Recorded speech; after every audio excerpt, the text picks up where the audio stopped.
Guys, welcome back to our channel. Nagluto na naman ang lola ninyo ng tinolang manok dahil sa mainit na sabaw. At saka malamig din ang panahon ngayon guys. Nagde-December na po tayo.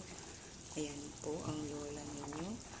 Kumukulo-kulo pa po ang ating sabaw para malakas ang ating katawan. Ayan. Magsabaw na rin kayo dyan guys. Thanks. Guys, welcome back to our channel. Is our family vlogs. Yan po, nagluto po ang lola ninyo ng paksiw na isda na may talong at dahon ng kamote sa ibabaw.